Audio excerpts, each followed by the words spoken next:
Concentration. When all around you is making, everything seem more negative and more chaotic, I feel like we have to allow ourselves to be calm. Things will only be as they are, but who we are is within our control. Life has a lot of circumstances and things that will never be in our favor.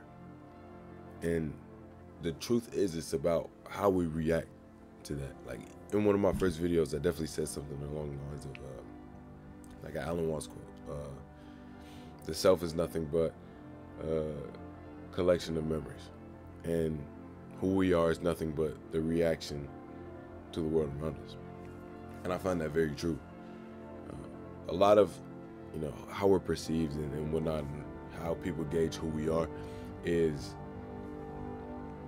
about how we react, about our external attitude towards the world. 99% of who we are, I believe, is internal. But that's not the part that people can see. That's a part that's hidden from the world. That's the internal workings, your subconscious, your dreams, aspirations, spirit. So whatever you want to call it. And the external part, the social interaction, the overall personality, the look, the appearance. That's, the part that people see. That's a part that, it's easily controllable. I feel like, under the right circumstances, somebody could change who they were effectively in a matter of seconds. With no tethers to your memory or past recollection, you have the freedom to do and be whoever you want to be. There is no past self to overcome. I love that quote. It's so, I don't know, meaningful to me, at least. Because I feel like a lot of time we posit so much security, so much faith in who we will be, so much faith in this guy in the future is going to be more fit for what I'm doing now. This guy in the future is going to be more fit for the task that I have in front of me now. And the truth is, it's not true. The change to be that person has to start in the present moment. And if we don't do that, we're not going to be able to effectively change. To say that there's no past self to overcome is, akin to saying who you are is not a linear growth chart. If you want to be something, you have to start acting like that something now. I read this great book on concentration over the last month, and it basically said, like, to work towards your goals, to be your best self, you have to be that best self. You have to start acting like that best self. How do you think that you would look had you been like your ideal you? And you bring that every day. You bring that forward. I know every day sounds crazy. It's very difficult. It's hard to get past those mental barriers in order to be able to put that forward every time. To be able to, make that 1% step every day. Sometimes you get 0.5 of a step. Sometimes you don't get any steps at all. As long as you're not taking granular step backs, then that's improvement. I think that people need to also be more caring for themselves. Treat themselves like someone they're trying to help, rather than someone they're trying to fix. I feel like that fixing mentality is associated with a lot of negativity, and in that negativity, we are convincing ourselves that who we are right now is a negative thing, and we need to fix it. We need to mitigate the issue. But in treating yourself like someone you're trying to help, it's more so like, oh, let me help out my friend. Let me make sure this guy that I'm helping is in the best situation possible. And I feel like that's what it's all about. There's no past self to overcome. You have to sort of be that now. Help yourself out now by being the person you want to be. I know that sounds difficult. A lot of people, including myself, like that type of stigma and stipulation it's very hard to overcome initially. But it's not so much about, instantaneously doing it. It's about cultivating the ability to do it. For my concentration, I stopped listening to music, first of all, because, well, for a little bit, I started listening again. But you know, I feel like music is one of those things that suppresses your thoughts. You know, it allows you to just zone out and be within that space of the music for a while.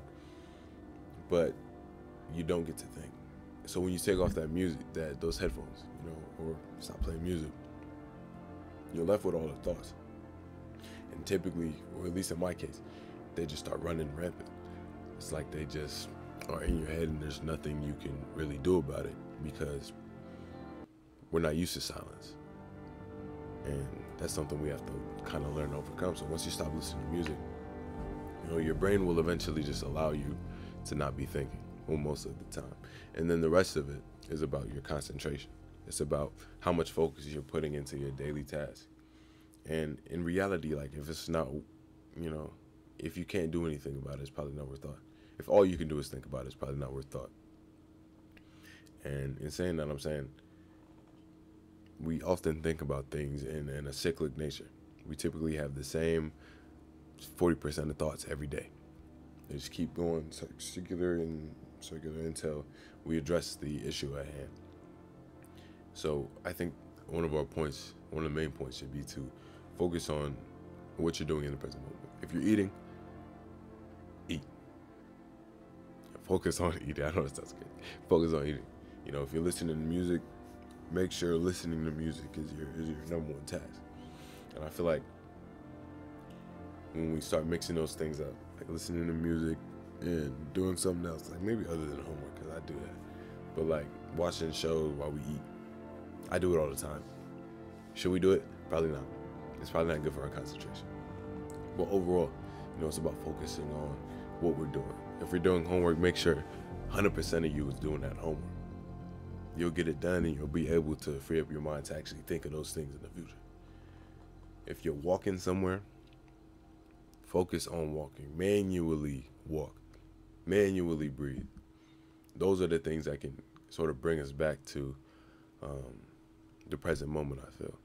And I feel like that's the most important thing. The present moment. You know, you could say there's no past self to overcome. And that's because you presently is exactly what you need to be. You back then was the present moment. There is nothing but the present moment, you know. There is no past that's a memory of the present. There is no future that will be the present. So what we have effectively is to work within the now. There is nothing else to do. You know, allowing the external world to infiltrate our internal world only limits the duality of our perceptions. And this shouldn't be taken lightly. The world is both reflective and perceptive. It's how we are and how we choose to see it. Now, I say choose, I use that lightly. There are definitely a lot of negative circumstances within this world that can't be just taken lightly, can't just be overlooked and say, oh, that's positive. So I mean, like non-morally ambiguous things, modern societal things that plague our being, often social interaction, etc., things that aren't inherently negative. You know, like someone punching you in the face is always going to be a negative thing. I'm talking about the things that aren't. The things that aren't are up to our perception. You know, like I think I said this in my last video. Someone steps on your shoe. If you're a negative person, you might think it's intentional. If you're a positive person, you might say, oh, they didn't mean to do that. And it gives you more peace of mind. You know, why would you let someone walk in your mind with dirty feet? I think that's a Gandhi quote. It has so much, I think that the world has so much more to it than people allow. You know, you need to be free in this sense, you know, for concentration purposes. I feel like, you know, doing that, those practices, you know, manually breathing, actually holding yourself accountable and doing those things, it seems like a shackle. But I feel like in many ways, you know, like a self-inflicted shackle is one of the only ways to freedom.